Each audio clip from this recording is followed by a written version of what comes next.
Queria dar boa tarde a todos. Agradeço inicialmente o convite do Comitê Gestor para atuar como moderadora neste painel, um seminário que já está em sua 11ª edição. Dada a resiliência do Comitê Gestor de Internet do NIC-BR, com a possibilidade de debater um tema tão importante e controverso em tempos de pandemia.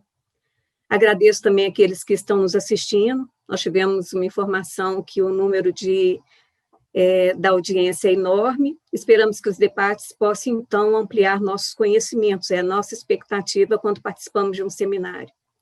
Começo por me apresentar. Sou especialista em regulação de telecomunicações, mestre em administração pública pela FGV e fui nomeada para atuar como encarregada da Agência Nacional de Telecomunicações e, portanto, responsável pela implementação da LGPD no âmbito da agência.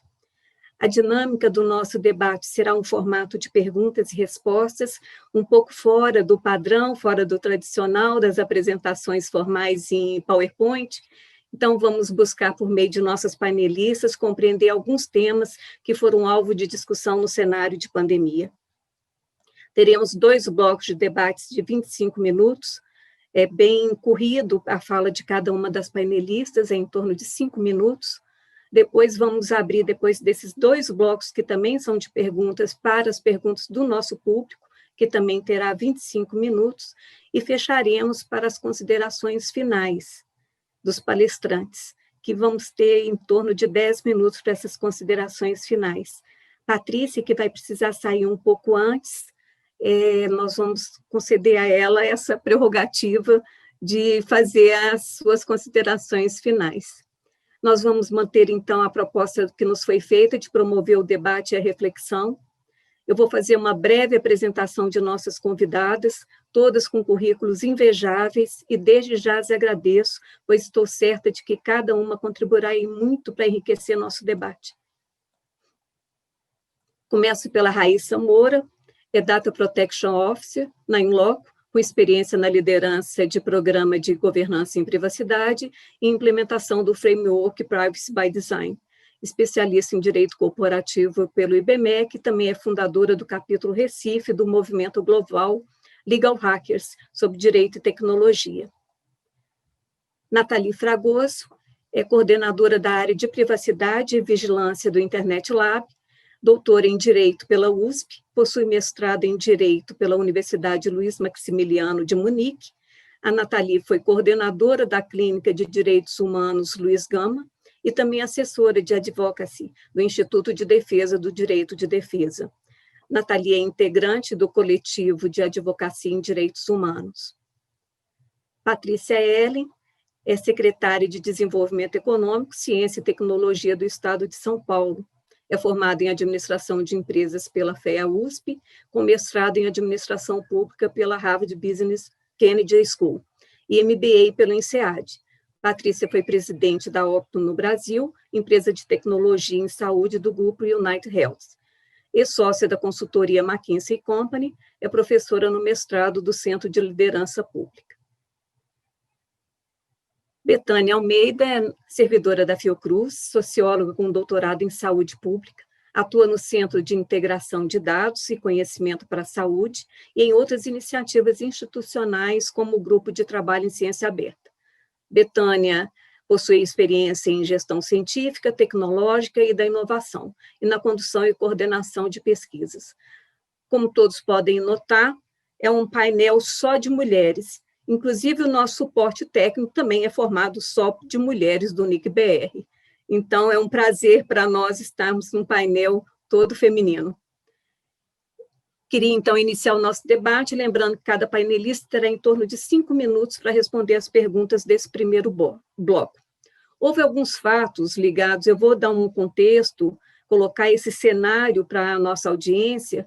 Houve alguns fatos ligados ao uso da tecnologia para monitoramento do cidadão como estratégia de contenção do coronavírus, que geraram fortes debates no Brasil e também no exterior. foram levantadas discussões sobre potenciais riscos à privacidade, falando-se até de vigilância social, já que o cerne das estratégias de contenção do coronavírus ao redor do mundo foram todas apoiadas em ferramentas de geolocalização para mapeamento da concentração de pessoas e controle de movimentos. Assistimos a uma proliferação de aplicativos e plataformas de coleta de dados de saúde, sem necessariamente haver uma autorização de órgãos sanitários ou testes de condições de segurança e proteção de dados. Então, já queria iniciar o nosso debate, querendo, então, fazer uma provocação para você, Patrícia, já que é a nossa representante de governo. Na batalha contra a epidemia do coronavírus, alguns governos vêm utilizando de vários instrumentos de vigilância, como rastreamento de pessoas por meio de tecnologia embarcada nos smartphones ou câmeras de reconhecimento. Diante desse cenário, a captação, o processamento e a correlação desses dados coletados em prol do combate à pandemia não pode acabar produzindo novas formas de monitorar o cidadão? Podemos afirmar que a LGPD diminui esse risco, Patrícia? Olá, muito obrigada, Maria Lúcia, obrigada a todas vocês. É realmente uma honra estar aqui nesse painel de mulheres. Eu estava comentando que é a primeira vez, nesses 2 anos como secretária de Ciência e Tecnologia, mesmo antes como presidente da Opto, que é uma empresa de tecnologia em saúde, e mesmo antes como sócia da McKinsey, tenho trabalhado com a área tecnológica aí nos últimos 8 a 10 anos, e é a primeira vez que eu venho no painel da área somente com mulheres. Então, é um dia muito especial a ser celebrado. Quero agradecer a iniciativa de vocês. Fico muito feliz de saber como tem sido a gestão aí do NIC, né? E o Comitê Gestor da Internet tem um papel super importante no momento que a gente está. E gosto também de já começar com a pergunta que interessa, né, de uma forma tão direta, sem tangiversar, quais são as grandes questões que a gente precisa trabalhar hoje no Brasil e no mundo. A Lei Geral de Proteção de Dados, eu tive a honra de participar do Plano Nacional de Internet das Coisas, que a gente concluiu ali entre final de 2016 e começo de 2017, e que está sendo implantado até hoje. Já naquela época, um dos grandes desafios que foi colocado foi exatamente a implementação da Lei Geral de Proteção de Dados. Nós temos no Brasil uma instabilidade no que diz respeito à segurança cibernética que não é trivial. E, inclusive, é um dos grandes temas para investimento de empresas no país. Nós sabemos também, e pré-pandemia, isso já era muito dito, né, que na Deep Web, o dado que mais vale hoje não é um dado financeiro, como muitas pessoas acreditam, o dado do cartão de crédito, é o dado de saúde. E que, tipicamente, nos últimos anos, os ataques de hackers cada vez mais frequentes são ataques a sistemas de saúde e a dados de saúde. Com a pandemia, isso se intensificou muito e é um tema que foi escancarado sem que nem no Brasil, nem no resto do mundo nós estivéssemos preparados para lidar com esse desafio. Veja-se o que aconteceu nessa última semana com o ataque aqui que foi tido no governo federal, que nos custou muito, né? Nós tivemos uma instabilidade nos sistemas e nos dados de casos e óbitos de mais de uma semana, que no caso do estado de São Paulo, culminou no atraso da reclassificação do Plano São Paulo em 14 dias, porque nós vamos precisar agora de uma estabilidade de dados por 14 dias para fazer a gestão. Com relação à questão específica de dados de monitoramento de contatos, em vários países isso foi utilizado. Eu acredito que, com relação à Lei Geral de Proteção de Dados, houve ali um limite bastante curioso, né? A gente pega mesmo casos de democracias consolidadas como Coreia do Sul, Alemanha, houve um trabalho de monitoramento de contatos no nível do CPF, no nível do indivíduo, né, que vai de encontro com a Lei Geral de Proteção de Dados. Tem um princípio na Lei Geral de Proteção de Dados que é o consentimento, né? Então, as pessoas precisam consentir para que as informações sejam utilizadas. Mas, ao mesmo tempo, tem um outro princípio na Lei Geral de Proteção de Dados que abre uma exceção para casos de proteção à vida. Então, a gente já na pandemia entrou nesse dilema, né, de 2 princípios que foram colocados para um debate bastante importante. Então, isso tem acontecido no mundo. No caso do Brasil, e aí especificamente para São Paulo, nós nos limitamos a usar a lei de uma forma bem conservadora. né? Então, nós não utilizamos dados individuais para a gestão durante a pandemia. Em vários casos, teve projetos que a gente muito bons, que poderiam estar sendo utilizados em larga escala, que não foram viabilizados, até por nós não termos hoje uma estabilidade da Lei Geral de Proteção de Dados. Inclusive, a má compreensão da lei e a politização desse debate.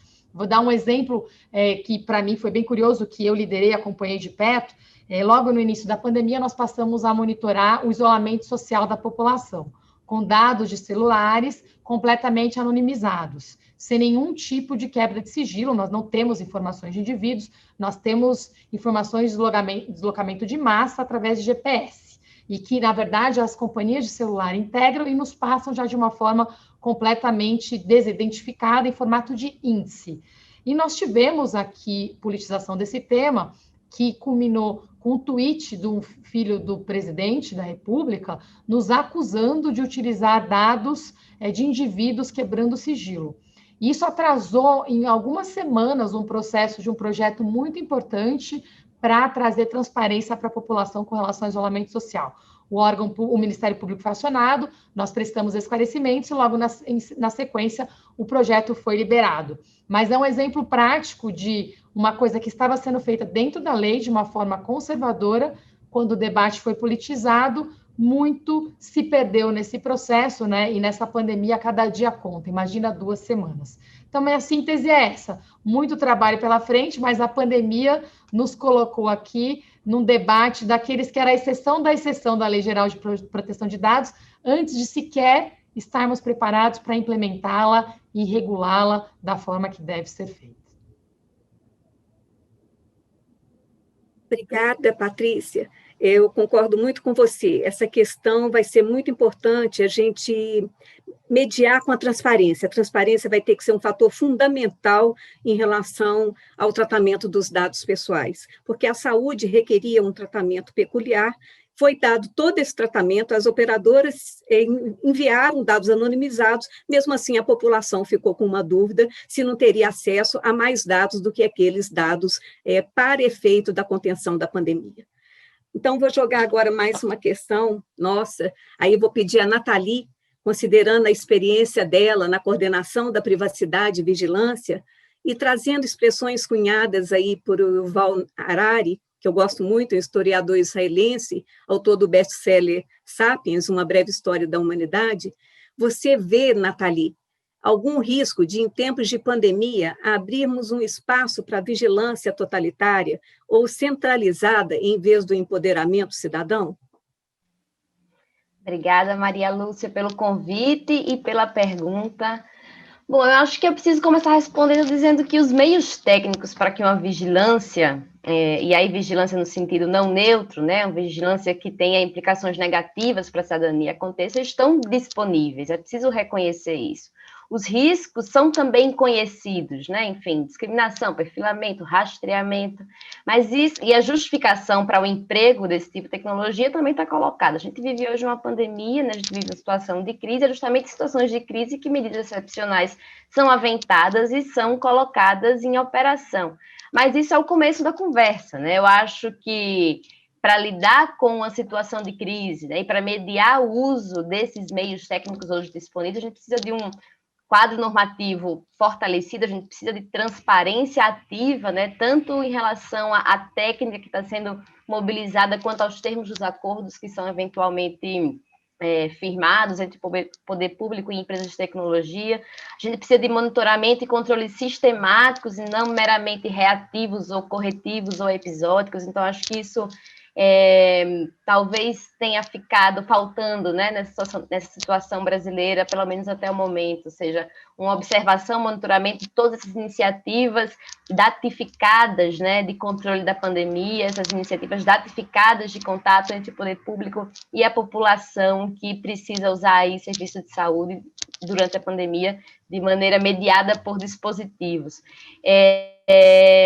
E eu acho que uma outra coisa que é sempre bom colocar também é que a excepcionalidade, né, desses usos, a excepcionalidade do momento, a excepcionalidade da justificativa, elas não só devem ser observadas, né, como ensejo para utilizar tecnologias de maneira excepcional, enfim, para justificar coletas excepcionais de dados, mas também como limite, né? No limite dessa excepcionalidade que a gente pensa certos usos, é no limite do tempo dessa excepcionalidade que a gente pensa esses usos, e é no limite dessa excepcionalidade também que a gente pensa os atores que podem e devem, né, ter acesso a esses dados. Então, eu começaria essa reflexão aí por esse caminho, né? Então, sim, há tecnologia que, né, pode, como dizia o Yuval, materializar, né, um cenário de vigilância distópica. Sim, esses riscos estão colocados, mas isso só é o começo da conversa. Eu preciso olhar aí para o repertório que a gente já tem, o repertório que a gente precisa construir também em termos de maturidade institucional e social para lidar com dados hoje em dia. Obrigada, então. Acho que você tem um entendimento assim, muito adequado dessa questão dessa mediação que tem que ser feita em relação ao tratamento de dados e o que isso impacta, né, a nós cidadãos como um todo. Eu vou agora trazer uma visão da Betânia. Betânia, eu vou trazer uma profissional que lida com pesquisa na área de saúde, e vou fazer, Betânia, se você me permitir, 3 perguntas em uma, porque eu sou meio exagerada com pergunta. Então, vou aproveitar você aqui, e vou fazer 3 perguntas em uma. As aplicações e ferramentas têm levado em consideração a proteção do cidadão, especificamente por tratarem de dados de saúde? A clareza em como têm sido armazenados esses dados e quais os destinos dados a essa quantidade de informação que nós temos, né? Nos testes agora das vacinas, que houve muita polêmica também, inclusive de ter que discutir uma questão tão pessoal, tão personalíssima, né, de um cidadão que participou como voluntário, né, numa vacina. Nos testes agora, qual o nível de transparência que se pode esperar à luz da LGPD? Boa tarde a todos, quase boa noite. Eu agradeço o convite para participar desse seminário já tão consolidado, né, que é pioneiro na discussão sobre proteção de dados e privacidade, né, em relação aos dados pessoais. Vou tentar responder brevemente essas perguntas. Em relação a essas tecnologias de rastreamento de contatos, pelas incertezas, né, quanto à convivência com o novo vírus e também pelas dificuldades de diagnóstico da infecção, essas tecnologias têm sido utilizadas com a justificativa de possibilitar os rastreamentos de sintomas, contatos e deslocamentos para conter a transmissão do vírus e reduzir a carga da doença. Portanto, existem finalidades específicas, né, que justificariam a utilização dessas tecnologias. Mas em relação à segurança dos dados, à transparência, eu acredito que nem sempre tem havido, né, prestação de contas à sociedade. Quanto aos tipos de dados coletados, a proporcionalidade das operações de tratamento desses dados em relação a essa finalidade de uso, né, que justifica o acesso a esses dados, a coleta desses dados, o processamento, e algumas perguntas emergem dessa discussão, né? Com quem essas informações são compartilhadas, se esses dados vão ser armazenados após a emergência sanitária, e caso afirmativo, sob quais condições. Esses dados pessoais e sensíveis, porque não são só dados de saúde, mas dados comportamentais, de contatos e uma série de outras informações que podem ser coletadas, né, são feitas em nome da saúde pública e do interesse público, né, e com a participação de empresas privadas, né, ou através de parcerias público-privadas. Então, esses termos e condições precisam ser claros e transparentes, porque a gente precisa, né, mitigar as desconfianças em relação às consequências dos usos indevidos ou mesmo de abusos. Informações sobre localização são muito importantes para epidemiologistas, mas em casos de crise política podem ser utilizadas para outros propósitos, né? E tem uma discussão aí sobre os sistemas centralizados ou descentralizados. Eu acho que é o início da conversa, né, como foi colocado anteriormente. Uma outra questão que você colocou é sobre a transparência nos testes das vacinas à luz da LGPD. Eu lembro que as pesquisas científicas na área da saúde, principalmente, mas também nas áreas das ciências sociais e humanas, elas recorrem a marcos éticos para orientar o uso de dados pessoais e sensíveis, né? Toda pesquisa que envolve seres humanos, ela precisa de uma aprovação ética com o objetivo de proteger o participante da pesquisa e assegurar, né, que o estudo vai seguir os princípios éticos que também, no caso, o próprio participante, ele tem que dar o consentimento. Ele precisa saber quais são os termos, as condições, os riscos e os benefícios de participar desse estudo.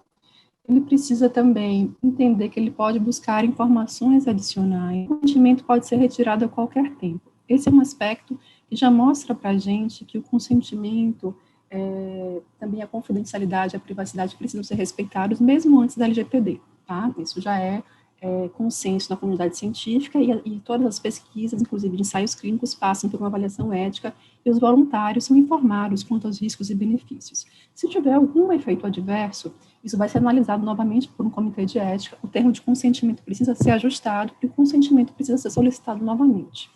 Quanto à privacidade da participação do voluntário, isso precisa ser assegurado por diversos motivos, inclusive também benefício da sociedade, porque são estudos duplo cego, você não sabe quem tomou a vacina, né, quem tomou um placebo, então até para que a gente garanta que a avaliação sobre a segurança e eficácia dessas vacinas, elas vão ser de fato levadas em consideração. E particularmente quanto aos resultados, porque uma coisa é a segurança, né, no caso dos direitos de privacidade,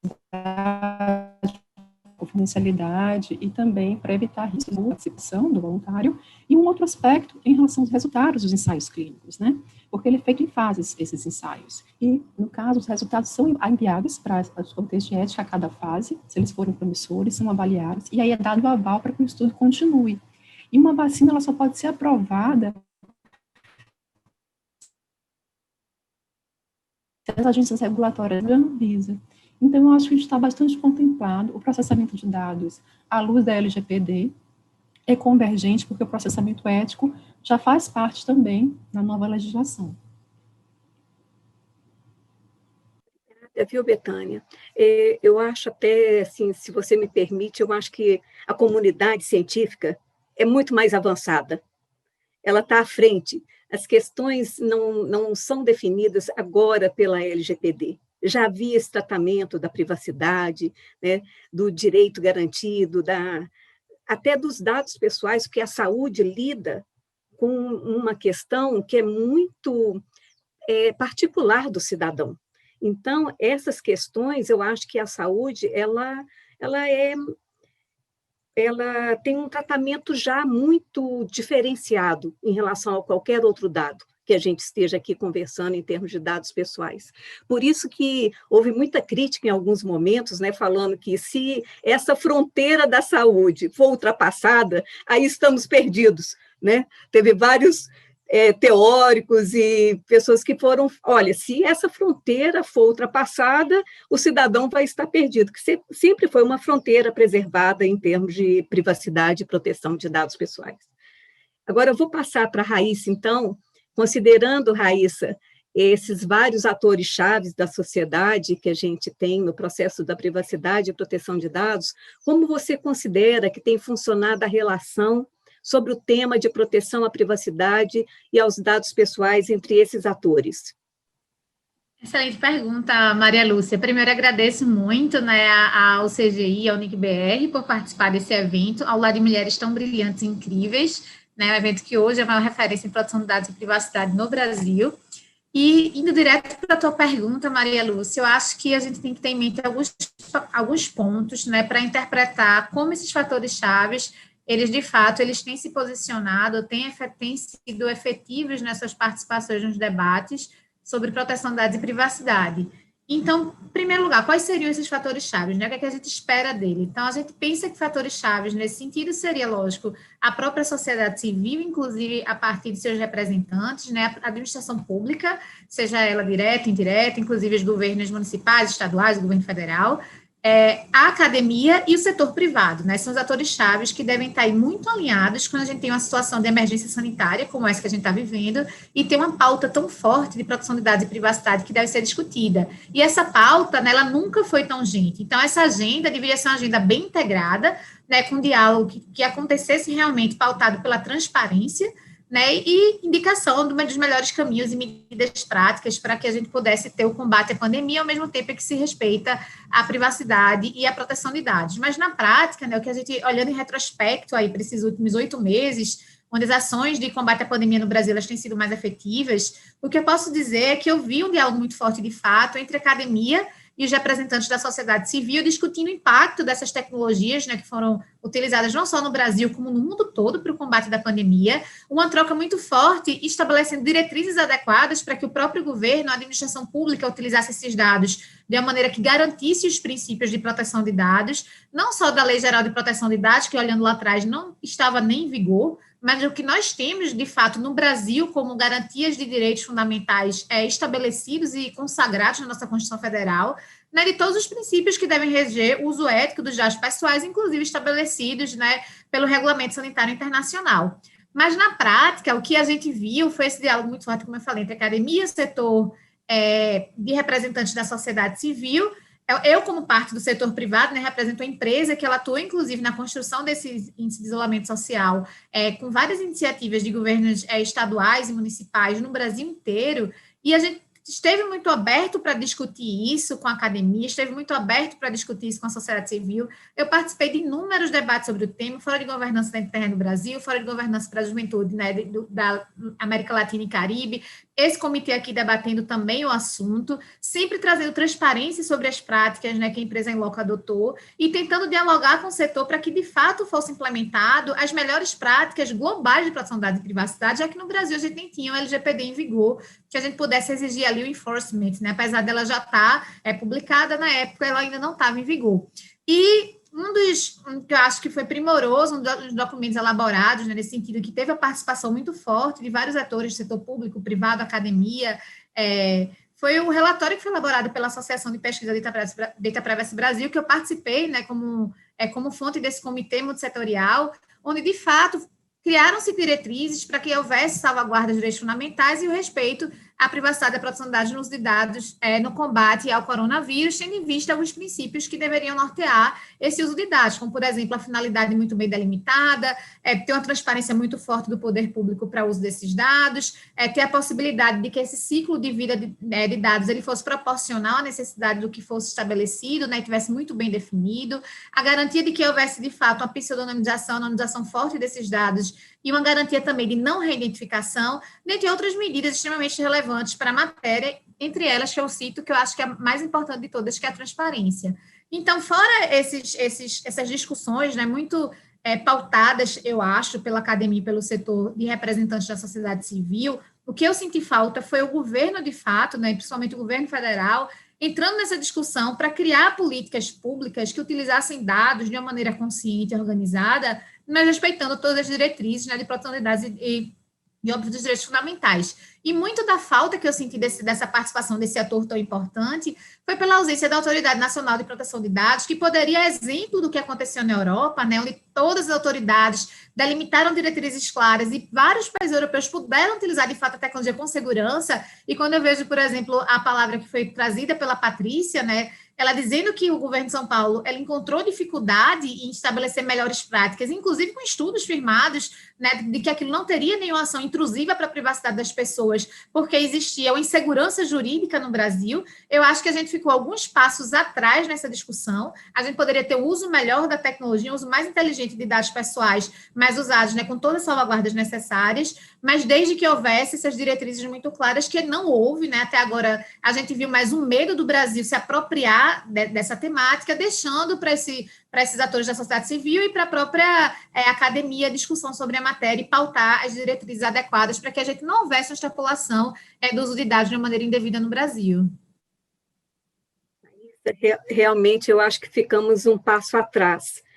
A questão de ter sido, a LGPD ter entrado só em setembro, né, a vigência ter sido setembro, deixou uma certa insegurança jurídica no uso das tecnologias, né, e a gente poderia realmente ter aproveitado mais desse arsenal tecnológico que a gente já tem disponível para atuar no combate à pandemia. Então, a gente realmente ficou um pouco atrás em função do conceito da insegurança jurídica, né, mas a gente ainda agora tem tempo de recuperar, porque infelizmente ainda não saímos dela, né, Raíssa? Então podemos ainda correr atrás e utilizar mais as tecnologias com todas as prerrogativas de princípios que a gente precisa ter, inclusive eu vou adicionar mais um a todos que você falou, a não discriminação no que diz respeito aos dados de saúde. Então, vou abrir agora para mais um bloco de debates nosso, vou trazer uma pergunta única para todas as palestrantes, e vou tentar contextualizar aqui mais uma vez. Acredito que a LGPD, até nessa última fala da Raíssa, eu acredito que a LGPD vai abrir um espaço para a construção de uma relação de confiança entre alguns atores que havia se quebrado.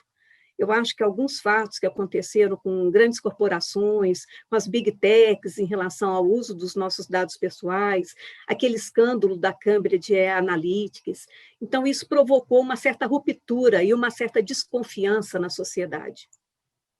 Então, eu acredito, mas isso só vai acontecer, essa nova confiança, esse novo estabelecimento de confiança, só vai acontecer se houver respeito à privacidade e proteção de dados pessoais como direitos fundamentais. Então, nesse contexto, que eu tentei colocar aqui muito rapidamente, eu vou voltar com uma pergunta única a todas as palestrantes. Após esses meses de grandes alterações sociais e tecnológicas, quais as heranças e aprendizados de uma pandemia na esfera da privacidade e dos dados pessoais? Então, vou começar de novo, se a Patrícia não se importar, vou começar por ela novamente. O que você acha, Patrícia? Qual que vai ser esse legado para nós? Olha, eu estou ouvindo vocês aqui, estou aprendendo e estou reflexiva aqui, porque eu estava até relembrando a primeira apresentação que eu fiz aqui sobre Lei Geral de Proteção de Dados, no seminário sobre saúde, que era a área que eu estava trabalhando, foi lá em janeiro de 2018, e que a gente estava debatendo exatamente a implementação da LGPD e quais eram os desafios. E a gente colocou ali que a Autoridade Nacional de Proteção de Dados teria um papel fundamental nesse processo de gestão. Nós colocamos como um dos pontos a insegurança cibernética que nós temos na estrutura brasileira, né, que é um dos países mais suscetíveis a ataques de hackers.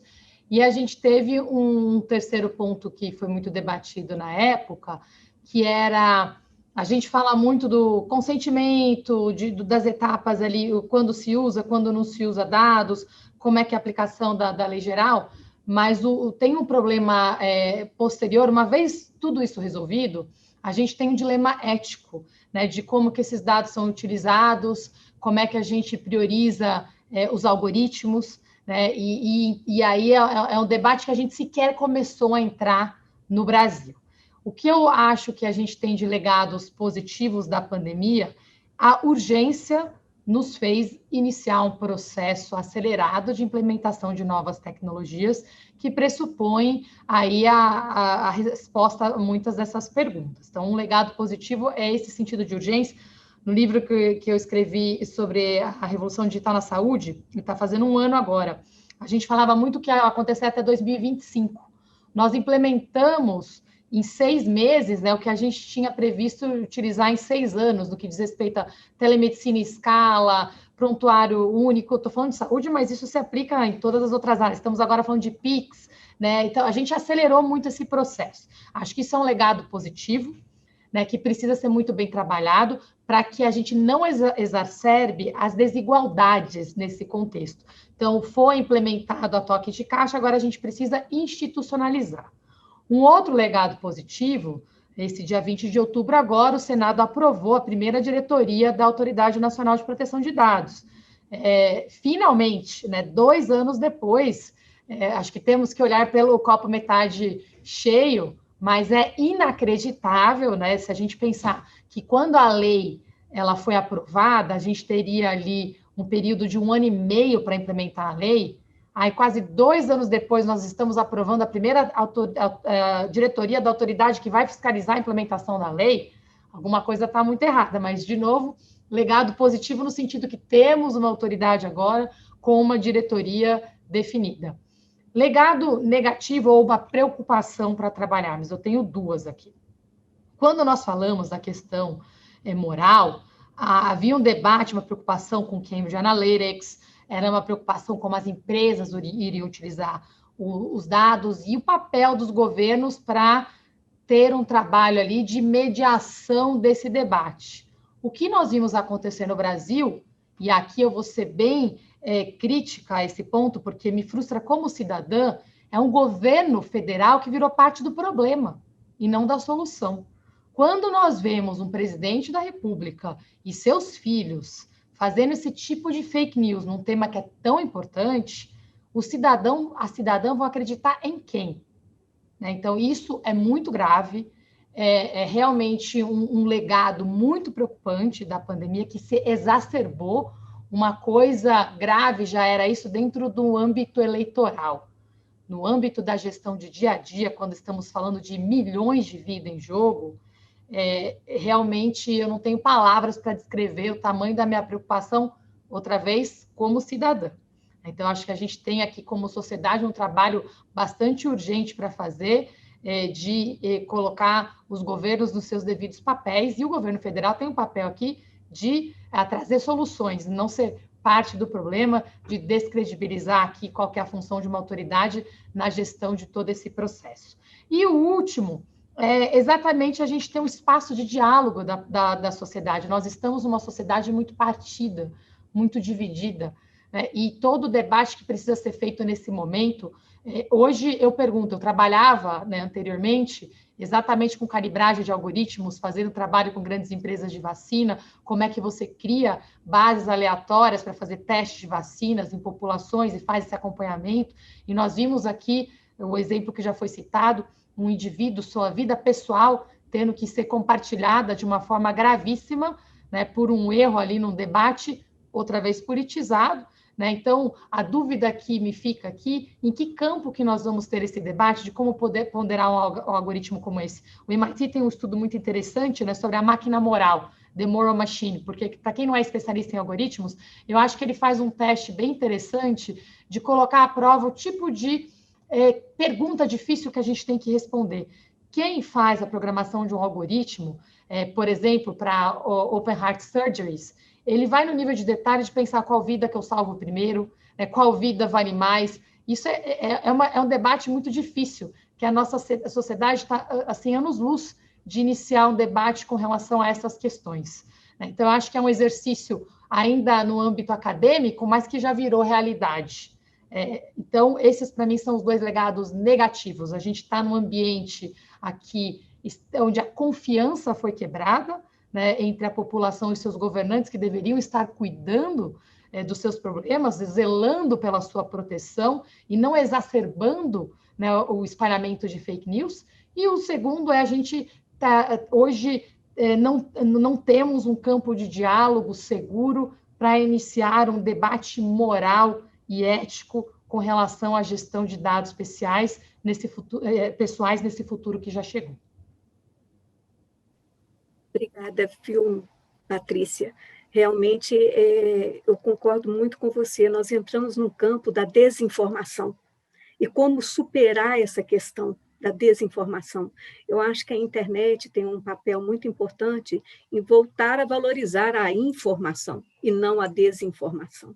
Então, os governos têm um papel muito importante porque ele pode resgatar a confiança da sociedade ou afastá-la dessa confiança. Então, por isso que eu comecei com essa questão da confiança, para trazer para o nosso debate aí um elemento tão importante.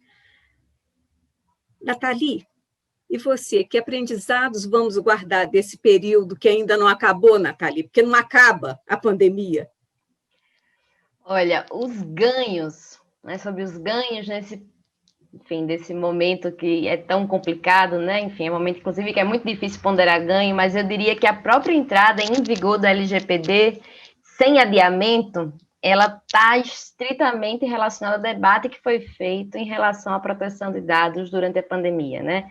A versão inicial do projeto de lei que virou o regime jurídico emergencial e transitório das relações jurídicas de direito privado no período de pandemia, por exemplo, previa um adiamento, logo em seguida, né, uma medida provisória 959/2020 também previa o adiamento da LGPD, mas foi no bojo desses debates, inclusive constitucionais no STF, que a gente, né, aprendeu como sociedade, eu acho, sobre a urgência de ter um quadro normativo fortalecido que amparasse, né, os cidadãos e orientasse os diversos atores que estavam aí, né, mobilizados, atuando nesse contexto, em relação à proteção de dados pessoais no momento de pandemia. Então, eu acho que um aprendizado social nosso é que proteção de dados não é detrimental de saúde pública, proteção de dados não é detrimental de tecnologia, acho que proteção de dados é a condição de, né, do uso desse tipo de recurso de maneira responsável, de maneira a preservar direitos. Então, acho que esse é um primeiro aprendizado. O segundo aprendizado, muito associado a esse, diretamente relacionado, acho que é um aprendizado, inclusive, jurídico, né? Nossa sociedade, enfim, o Supremo Tribunal Federal reconheceu, inclusive, ponderando aí a constitucionalidade de uma medida provisória que determinava o compartilhamento de dados cadastrais guardados por empresas de telecom com o IBGE, à época, né, o Supremo Tribunal suspendeu esse compartilhamento, mas o debate que estava colocado ali no julgamento daquela medida cautelar era absolutamente importante e foi um aprendizado jurídico também. Naquela circunstância, o STF olhou para a nossa Constituição e falou, olha, proteção de dados pessoais é um direito fundamental autônomo, né? Está ali na nossa Constituição e dele já consigo desdobrar obrigações para o poder público, entre elas a obrigação de transparência, a obrigação de segurança, enfim. Então, acho que o avanço do debate constitucional, o fato de a gente ter hoje, né, uma base sólida para fazer essa conversa em direito, essa conversa jurídica, e o tanto que isso implicou de amadurecimento nesse contexto, acho que é um outro ganho. Por outro lado, e aí eu gosto muito, Maria Lúcia, que você tenha começado essa conversa falando de confiança. Por outro lado, eu acho que tem ainda algumas fragilidades a serem endereçadas para a gente chegar nesse lugar de confiança, né? Porque, enfim, confiança a gente não coage ninguém a depositar, né? Confiança é uma coisa que ou existe ou não existe, pode ser estimulada a partir de certas práticas, a partir de certas posturas, a partir de certas normas, né? Mas é uma coisa que precisa ser depositada, né? Precisa ser depositada livremente. E eu falo isso porque ainda há no Brasil, na minha opinião, algumas coisas que não inspiram confiança. A gente já falou aqui, né, da precariedade da segurança dos sistemas, a gente já falou aqui de episódios, né, de acesso indevido, episódios, né, de invasão, de perda de dados. Então, eu acho que isso tudo também explica um pouco por que é que pode faltar confiança hoje em dia, né? A falta de confiança talvez seja uma postura cautelosa, uma postura adequada nesse contexto. Então, olhar para a causa dessa falta de confiança, né, que pode estar relacionada à falta de lastro institucional, uma falta ainda de adaptação do Estado brasileiro para se adequar à LGPD e para comunicar essa adequação para a população, acho que estão aí no caminho, né, de superar esse cenário complicado. Eu diria, preenchendo um pouco mais, né, esse dado, enfim, esse argumento que eu trago sobre condições institucionais ainda insuficientes, eu mencionaria alguns pontos. Por exemplo, a gente tem uma LGPD, uma lei super protetiva, né, com uma série de disposições gerais que orientam aí a proteção de dados nessa linha mais geral, mas a gente tem ainda uma normativa, né, normas infralegais, ainda em tensão com a LGPD, se dirigindo a dados. Aí eu menciono, por exemplo, o decreto 046, 047, de 2019, eu menciono a Política Nacional de Informação e Informática em Saúde, que foi colocada, né, foi editada esse ano e colocada para consulta pública, que são, embora sejam, né, normas que organizam a burocracia brasileira, embora sejam normas que dialogam com as novas tecnologias, dialogam com os novos desafios, são normas que ignoram o palavreado da LGPD, né? Ignoram os termos que a LGPD propõe, ignoram ali, né, o quadro de direitos,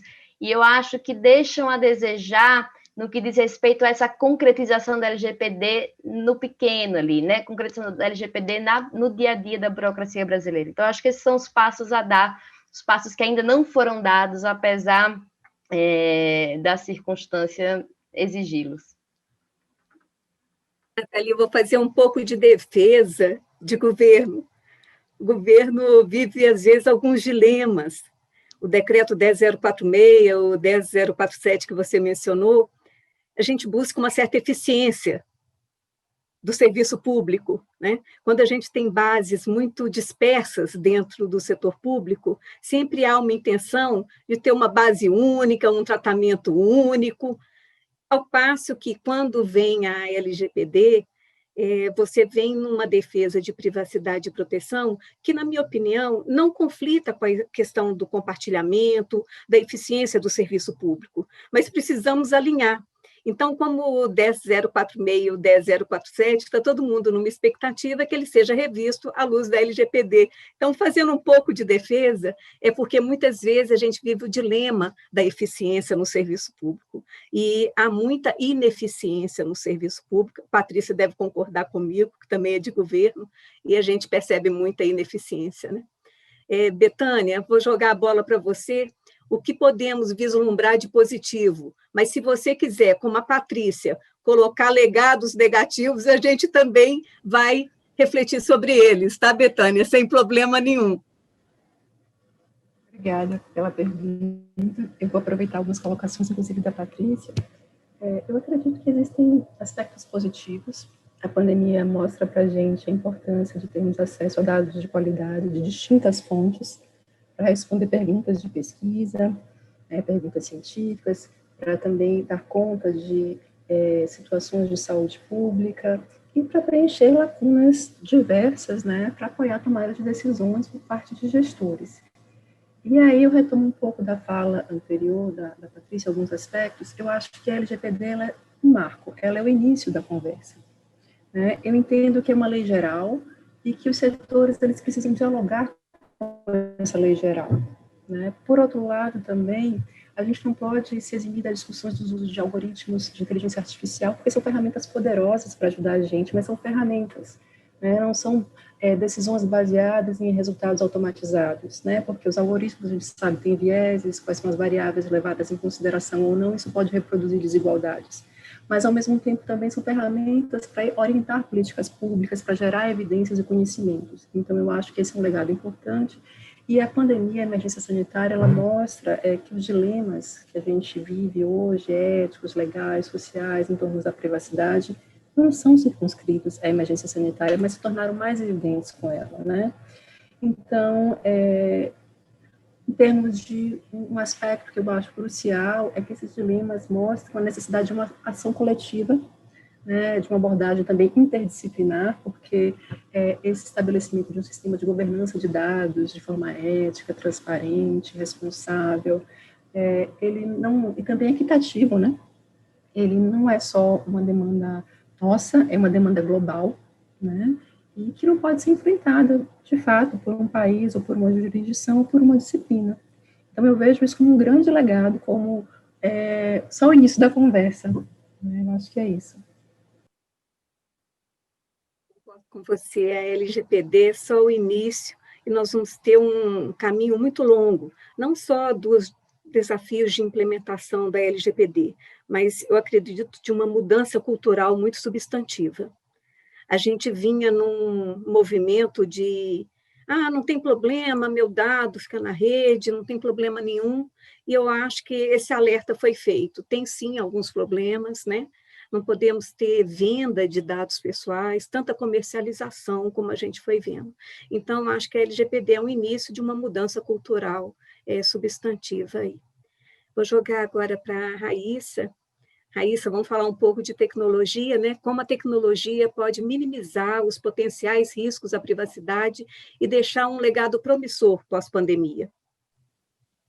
Excelente, Maria Lúcia. Eu acho que a tecnologia ela tem um papel extremamente relevante nesse cenário, né? Quando a gente viu que os dados eles são importantes para a formulação, inclusive, de políticas públicas, se eles são usados de maneira correta e assertiva.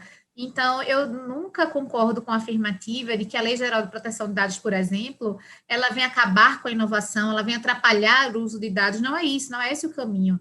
Eu acho que a gente tem que se afastar de qualquer falsa dicotomia que fale em privacidade versus inovação, privacidade versus desenvolvimento econômico e tecnológico. Inclusive, o desenvolvimento tecnológico e a inovação faz parte de um dos fundamentos principais da LGPD. Ela existe também por conta disso, porque para a gente garantir que haja um desenvolvimento tecnológico e inovação de maneira adequada, a gente precisa que esses dados eles sejam de fato utilizados, mas utilizados de uma maneira com todas as salvaguardas adequadas e com todos os princípios da Lei Geral de Proteção de Dados respeitados.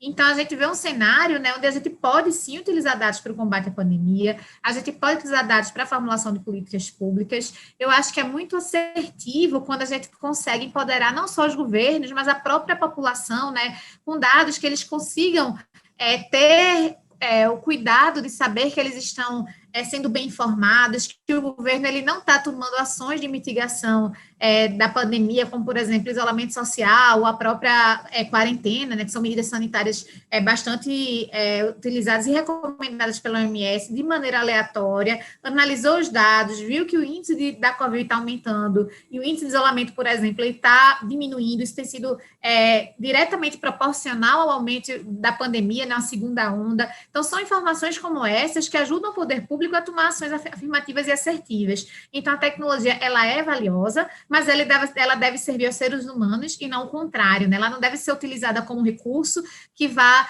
em nome de uma proteção à saúde, em nome de um combate à pandemia, ela vá, de fato, trazer prejuízos para as nossas liberdades, né? Liberdade de vir, liberdade de ter a nossa privacidade garantida, liberdade, inclusive, de não ser discriminado, como você muito bem pontuou. Então, quando a gente vê, por exemplo, que nesses aplicativos, né, de rastreamento, aplicativos que, ou então até na mesma construção desses índices de isolamento social, se não forem implementadas práticas fortes, inclusive de privacy by design, né, que é o design dessas tecnologias pensando em privacidade, a gente pode correr riscos muito sérios, como, por exemplo, prejuízos para o direito de associação, né, de alguma forma não permitir que as pessoas elas tenham acesso a espaços públicos, de ter, por exemplo, o próprio governo monitorando a vida das pessoas de uma maneira tão granular e utilizando, inclusive, poder de polícia, né, o poder de ir lá tentar retirar essas pessoas de espaços públicos a partir de informações desses dados de localização. Isso é muito prejudicial para a população,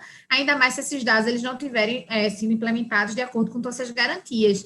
Então, mas quando a gente faz do contrário, né, a gente tem tecnologias no Brasil de ponta que conseguem entregar essa informação, protegendo esses direitos fundamentais, né, excluindo informações de qualquer negócio sensível, por exemplo, não dando informações que sejam em tempo real, mas informações estáticas, históricas, sobre a localização das pessoas, mas que não permitam o uso intrusivo desses dados, né, em detrimento do que a gente viu em outros locais do mundo, como, por exemplo, na Polônia, que criou um aplicativo onde as pessoas eram obrigadas de 20 em 20 minutos a lá mandar sua localização para esse aplicativo do governo, e caso elas não mandassem, um policial batia na porta da casa das pessoas para saber o que estava acontecendo, ou outros governos que utilizaram rastreamento em tempo integral. Isso é muito prejudicial para as instituições democráticas, né? Isso é muito prejudicial para o indivíduo em si, então é ruim para a sociedade, é ruim para as pessoas, é ruim para o direito à privacidade.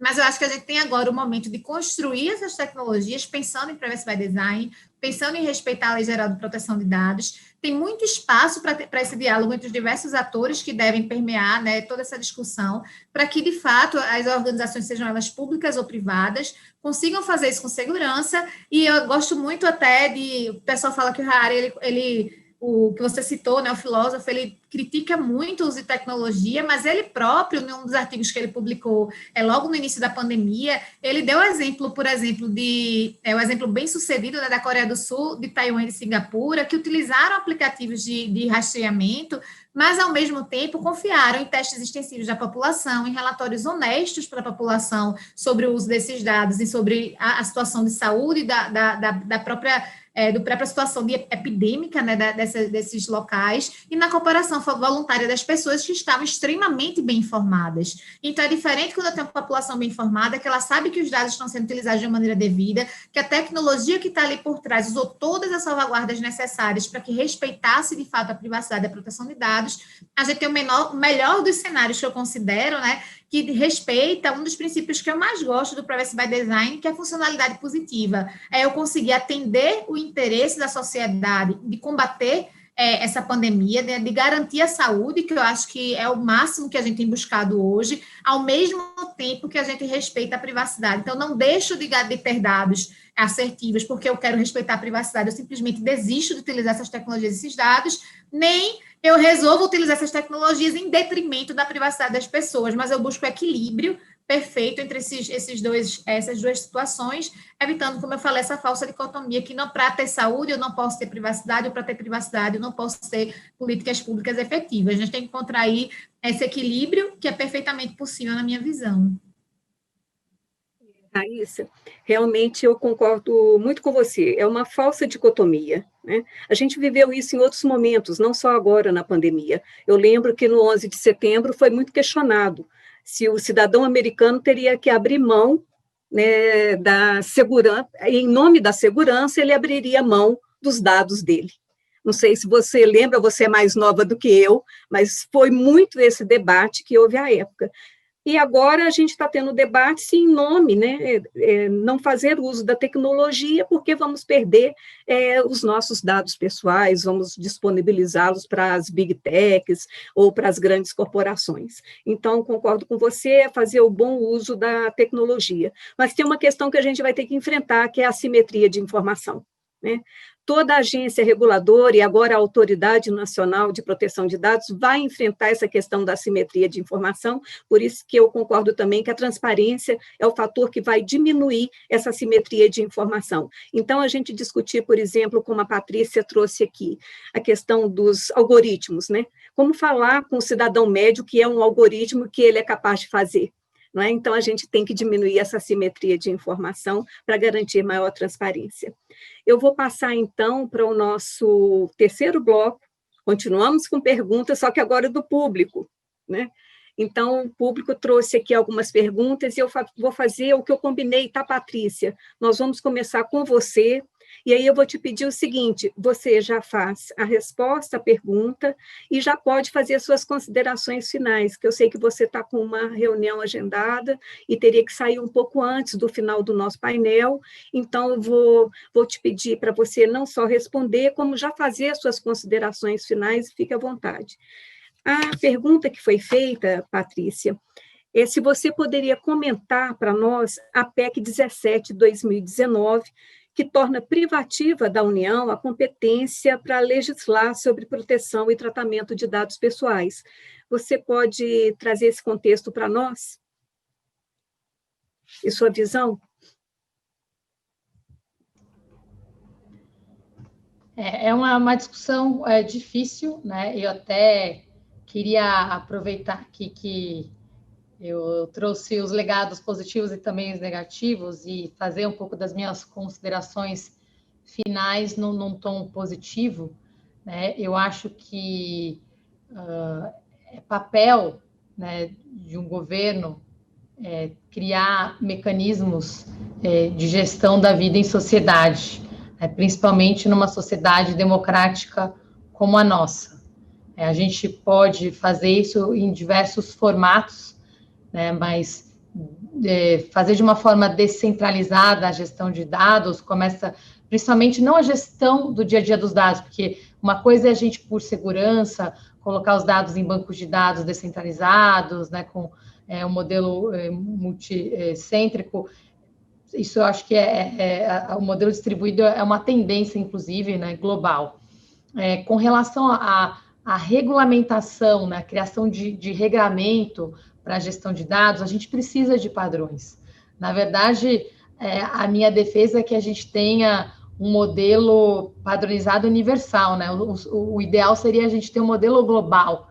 Eu acho que uma coisa muito interessante da LGPD brasileira é que ela se inspirou muito no GDPR, né, que é um dos modelos mais avançados, que mais coloca o cidadão em primeiro lugar, mais duros, inclusive, no sentido de penalizar quem infringe essas regras, sejam empresas, sejam órgãos públicos, sejam pessoas físicas, né? Então, eu acho que isso é um grande avanço, né? A gente se inspirou no modelo europeu, né? No contexto que foi criada, que a União Europeia ainda era, né, a União Europeia como um bloco. Hoje existem desafios, inclusive, né, com a saída do Reino Unido, de GDPR, o modelo que fica, como é que vai ser a aplicação, mas eu acho que traz uma reflexão maior. Eu daria um passo além, porque hoje os nossos dados não circulam num único território, a gente não tem uma definição de uma fronteira física para a circulação de dados. Então, mais do que nunca, nós precisamos, né, de um trabalho completamente integrado e global, né, para a padronização dessas regras. Eu dou um exemplo assim, de um paralelo. Eu era presidente de uma empresa que exatamente trabalhava com dados de saúde e que nós operávamos na Europa, nos Estados Unidos, no Brasil. A gente optou por seguir o modelo mais rígido, porque a gente não tinha como manter 3, 4, 5 regras paralelas. Então, a gente adotou o GDPR como regra para todos, porque adotando o GDPR, a gente adotava diretamente a LGPD e também o modelo americano, que é completamente diferente. Então, as empresas estão indo por esse caminho, inclusive porque se justifica economicamente.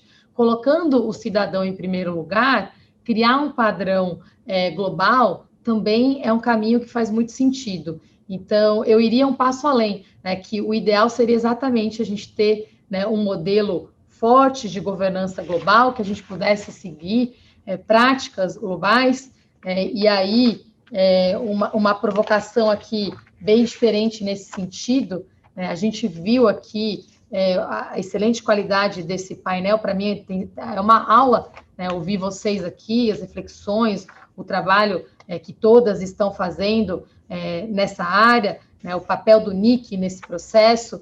O modelo de gestão da internet, em sua origem, é um modelo global, né? Então, eu acho que talvez a gente precisa refletir agora como é que a gente pega essa mesma base para dar o próximo passo no modelo de proteção de dados. Inclusive fortalecendo organismos multilaterais globais que sempre tiveram esse papel.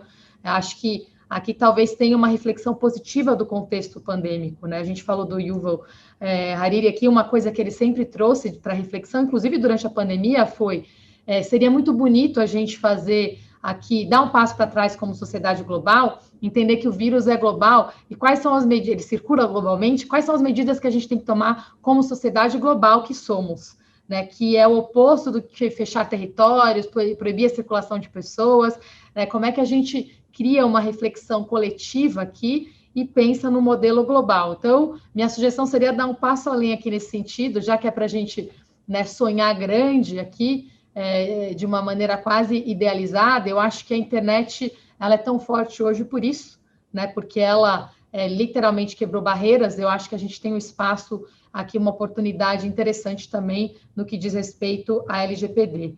E aí, a minha fala final nesse sentido é essa: o que a pandemia nos ensinou? Ela nos escancarou, sim, o nosso contexto de desigualdades que nós vivemos no Brasil e no mundo, mas ela também mostrou que o vírus não escolhe CEP, também não tem fronteiras, né, assim como os nossos dados.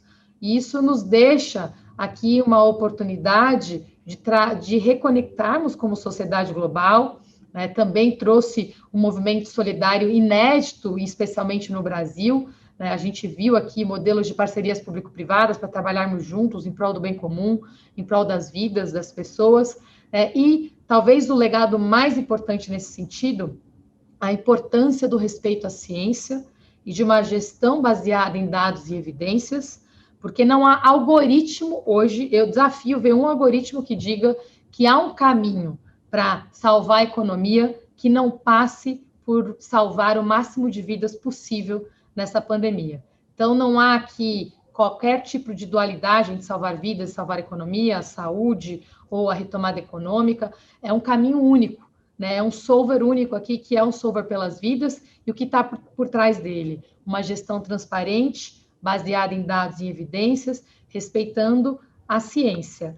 Isso eu acho que é um legado muito positivo. Não tem para onde correr. Se a gente quiser, de fato, tomar as decisões corretas com esse compromisso de transparência com a população, e que o algoritmo é salvarmos o maior número de vidas possível em todo o mundo, nós vamos todos chegar na mesma resposta.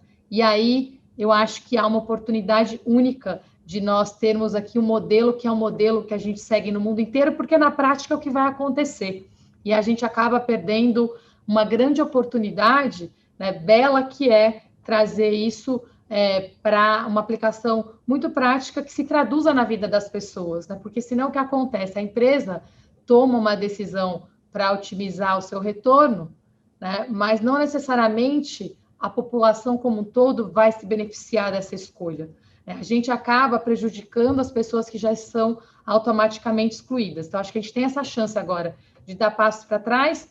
Acho que a nossa lei entrou num caminho muito bom, porque ela vem já do modelo que coloca o cidadão em primeiro lugar, mas ela traz esse desafio adicional, que é dar esse passo maior no que diz respeito ao modelo de governança global, e não somente nacional, mas sim global. E aí passa por tudo que a gente discutiu: restabelecer confiança, modelos transparentes, dados que funcionem, sistemas integrados, entendendo a ineficiência e as restrições que nós temos públicas e privadas, porque eu concordo com você, Maria Lúcia, do desafio público, mas eu conheço poucas empresas que estão preparadas para aplicar a LGPD como ela tem que ser aplicada. Então, acho que esse é um desafio público e privado que nos dá a chance de solucionarmos de uma forma integrada e muito mais colaborativa. Agradeço vocês pela oportunidade de estar aqui hoje e, de verdade, saio super inspirada por esse painel inédito, que ele passa a ser a regra e não a exceção. Parabéns pelo trabalho de vocês. Obrigada, então, Patrícia. Nós vamos te liberar. Você fica à vontade. Eu vou seguir com as perguntas aqui. Caiu aqui minha... Na hora que a Patrícia saiu, caiu aqui.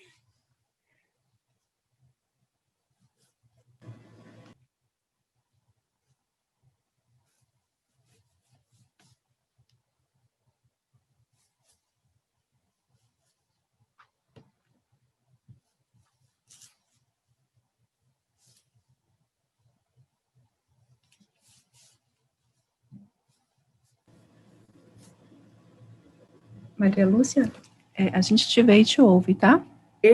O meu aqui, eu não vejo mais. A hora que a Patrícia saiu, eu não vejo mais. Então, vou continuar aqui, mesmo sem uma visão perfeita. Eu vou voltar com a pergunta para a Nathalie.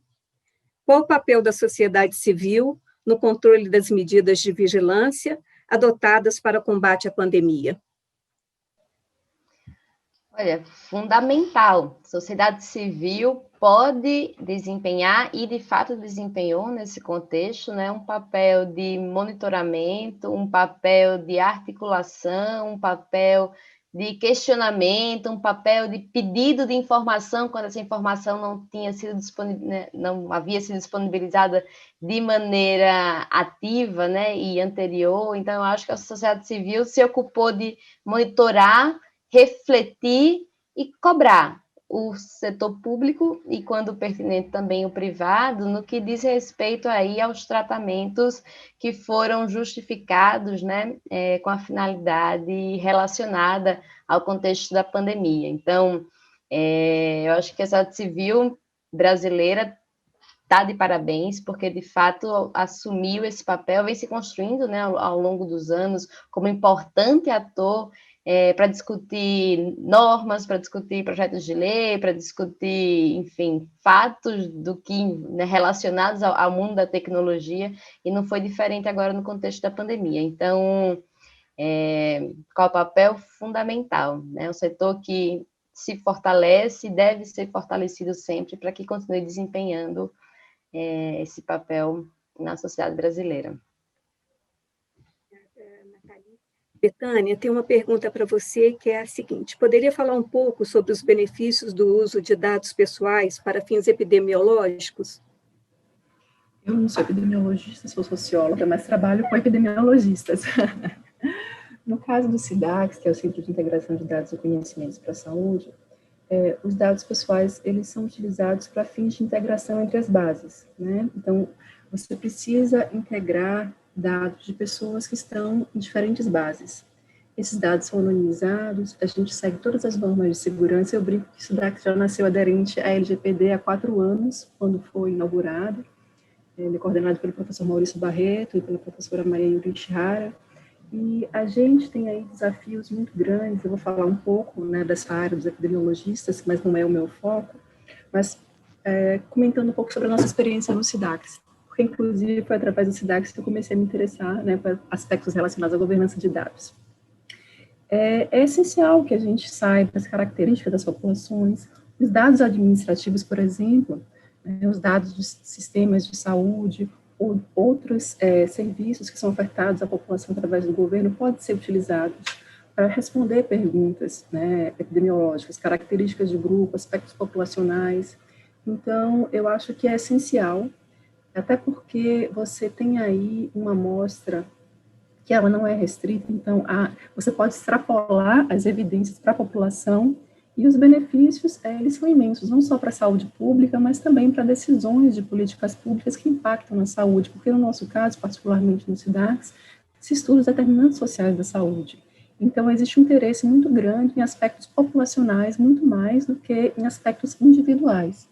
E o que se busca não são informações relacionadas ao indivíduo, né, mas o que emerge desses dados enquanto características de grupos. Então, eu acho essencial e muito importante. Desde que todas as salvaguardas, porque uma coisa eu quero chamar a atenção, eu gostei muito das colocações anteriores, e a LGPD traz isso muito claramente, né? Os artigos 4º e o 7º, eles trazem aspectos relacionados à pesquisa científica, e o artigo 13, aspectos de saúde pública, né? Então, isso já está contemplado na própria LGPD. Né, desde que esses dados eles sejam acessados com as credenciais, né, específicas para que possa, né, ter acesso, desde que eles sejam processados em ambiente seguro e controlado, desde que eles sejam anonimizados. Existem várias questões que, inclusive, também perpassam pelo escrutínio ético, né, do uso desses dados, que podem ter diversas finalidades, mas no caso da pesquisa da saúde pública, a gente, claro, vai sempre pesar ali o interesse público, né, em primeiro lugar, levando em consideração o interesse do indivíduo. Não sei se eu respondi, falei demais, desculpa. Não, sem dúvida, respondeu sim, Bethânia. Mesmo você não sendo epidemiologista. Então, trabalhar do lado deles, hoje eu até achei muito interessante, numa fala anterior, num painel anterior, um professor falando que nós vamos ter que aprender a conversar com outras categorias, né? Isso era uma pessoa do direito, porque normalmente eles ficam em si mesmados, né? Conversam entre si. A gente tem essa mania de conversar entre si, não é? E é importante quando a gente abre para conversar com outros profissionais que na questão da LGPD e na privacidade e proteção dos dados pessoais é muito multidisciplinar. Vamos precisar muito dos profissionais de tecnologia da informação, vamos entender mais de tecnologia, de segurança da informação. Então, foi bom você já trazer esse conceito que mesmo uma socióloga pode entender das questões de epidemiologia e responder a contento aí do nosso público. Eu vou agora levar a questão para a Raíssa. Raíssa, é uma pergunta tecnológica de novo. Parece que você virou nosso centro da tecnologia, né? A pergunta é quais foram os resultados positivos da análise de isolamento social para o controle da pandemia.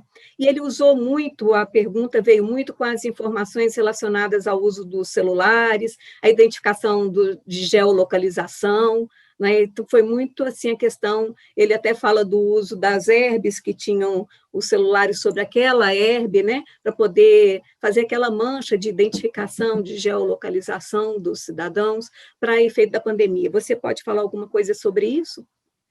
Sim, Maria Lúcia, claro. Eu acho que o papel desses índices de isolamento sociais, eles foram fundamentais em vários aspectos. O primeiro deles é relacionado justamente à construção de políticas públicas assertivas, relacionadas inclusive ao isolamento, saber se os estados que estavam utilizando, adotando, né, as medidas de isolamento, eles estavam sendo bem-sucedidos no combate à pandemia ou não. Caso não estivesse, inclusive essas medidas poderiam ser revistas baseadas em dados pessoais. Então, a gente viu, por exemplo, né, eu tenho conhecimento muito perto do que aconteceu aqui na Prefeitura do Recife, também nos municípios no estado de São Paulo.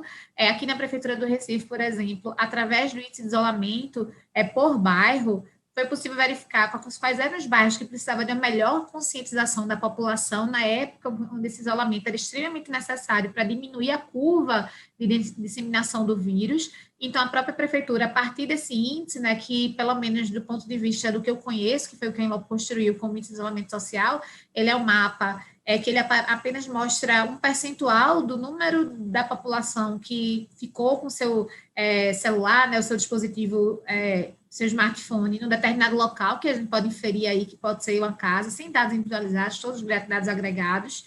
E nesse contexto, a gente consegue saber, de fato, se aquele índice está sendo alto, se ele está baixo, né, como é, inclusive, que a população responde ao posicionamento do governo. Então, não foi importante apenas para os estados, mas, por exemplo, o índice de isolamento social, né, ele foi utilizado por pesquisa da Universidade de Cambridge. A Universidade de Cambridge fez uma pesquisa a partir de dados da Inloco, desses índices de isolamento sociais, para demonstrar como as atitudes dos líderes de Estado podem influenciar o comportamento da população durante a pandemia. Uma informação extremamente preciosa para que a gente pudesse também ter essa ciência, né, do quanto esses discursos eles estavam influenciando positivamente ou negativamente as atitudes que a população tomava. Por exemplo, também tem uma pesquisa realizada pelo Instituto da Universidade Federal da Bahia.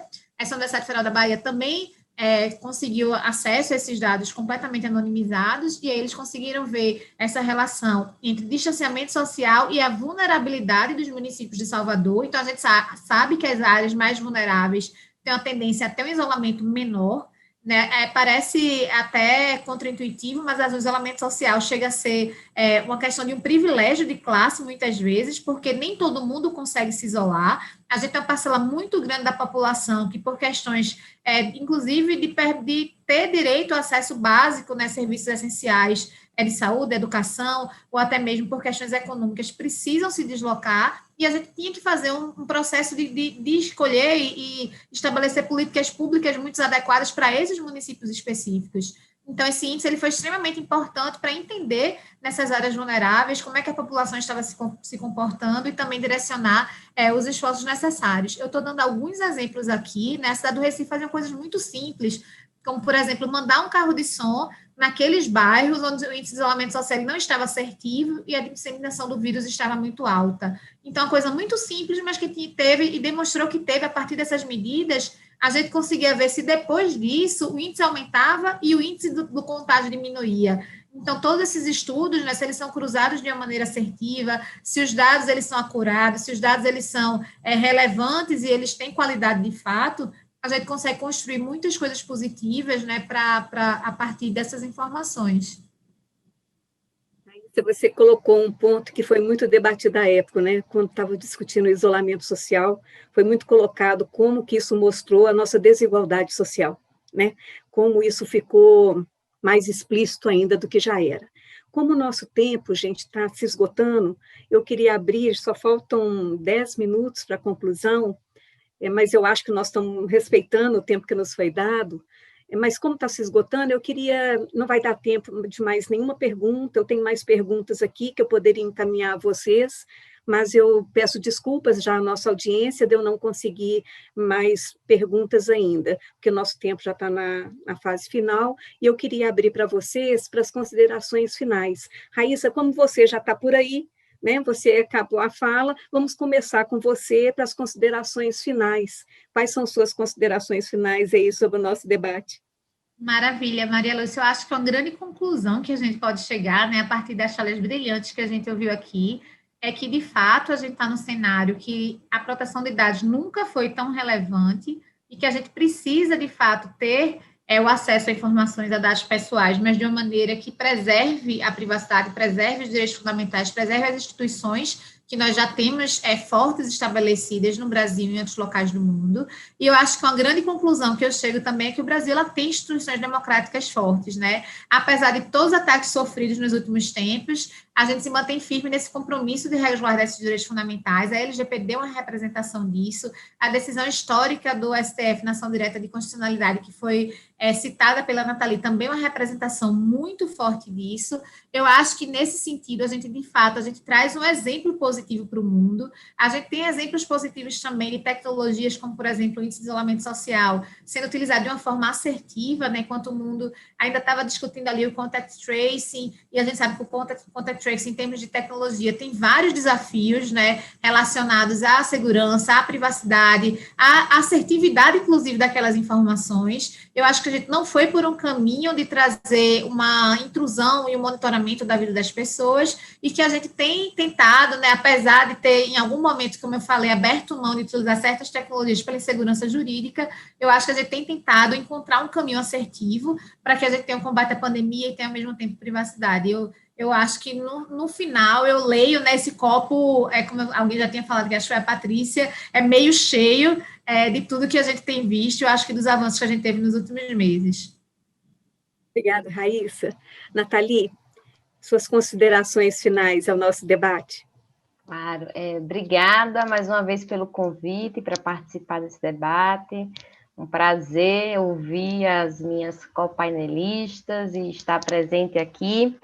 Eu acho que eu termino fazendo um pouco, mais uma vez, esse balanço que já foi feito antes, né? Enfim, a pandemia, acho que ela trouxe consigo aí esse recurso à tecnologia como no mundo inteiro, né, como dos meios de endereçar os desafios de saúde pública que estavam colocados. E eu acho que nossa própria trajetória é uma trajetória de aprendizado no sentido de que realizar esse objetivo, né, enfim, prover saúde pública não pode ser encarada de maneira detrimental em relação à proteção de dados, não pode ser encarada de maneira detrimental em relação à privacidade.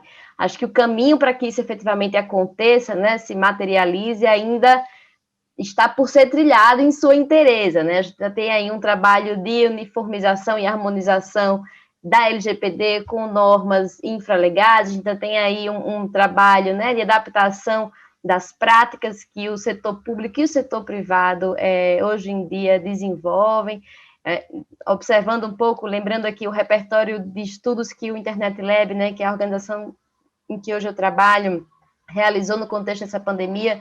Em março, abril, nós fizemos um levantamento de todos os aplicativos que foram disponibilizados pelo setor público, sejam municípios, estados, governo federal, e uma profusão deles, né? Muito relacionada à forma também como a pandemia foi dirigida, foi endereçada pelo poder público no Brasil.